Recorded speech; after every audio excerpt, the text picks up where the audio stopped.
two leaders who rule over two of the most populated countries in the world. The decisions of Xi Jinping and Narendra Modi will affect 36% of the world's population. And that's how big their stature is.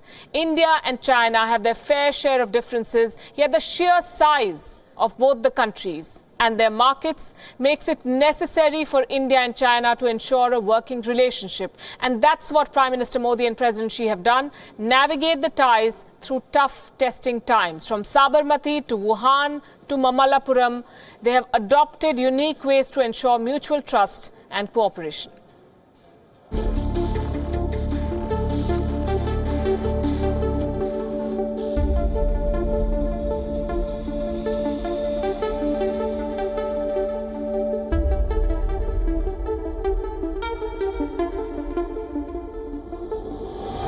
It's frictional. It's complicated, but the strength of this relationship matters for India, China, and the world at large.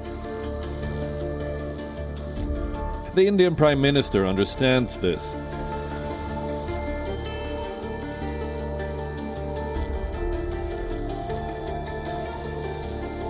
Soon after he came to power in 2014, Modi received Xi Jinping not in the national capital, but in his home state, Gujarat.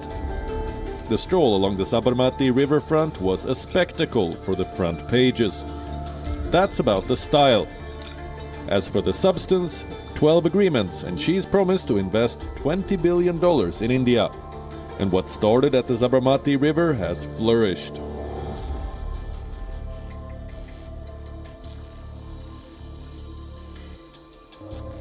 Xi repaid the gesture in kind, invited Modi to Xi'an, his hometown. The demonstration of a rare chemistry. Discussions on terrorism and boundary disputes. The selfie with Chinese Premier Li Keqiang. This trend continued. Between 2015 and 2017, the two leaders met on 7 occasions across the world. But some meetings were consistently avoided. India refused to join the Belt and Road projects despite China's invitation. Then came the Doklam standoff and the game-changing Wuhan summit.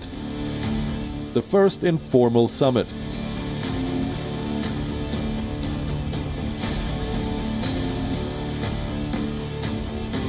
Modi and Xi decided to build trust. Their personal intervention prevented a dangerous military standoff from escalating.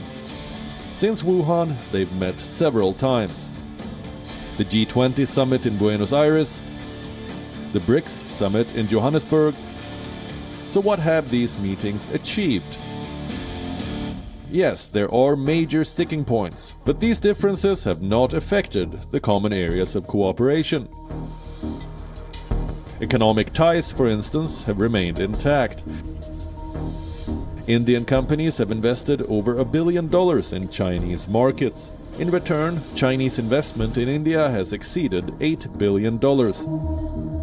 Ahead of this summit in Mamallapuram, the two countries signed 129 MOUs in a host of sectors.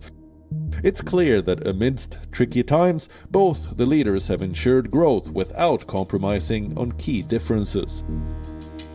This is modern diplomacy. From Sabarmati to Wuhan to Mamallapuram. Despite the friction, India and China are marching together to economic prosperity. Maturity in leadership is all about separating problems from possibilities. Modi and Xi have done just that. Bureau Report, Wion. World is One.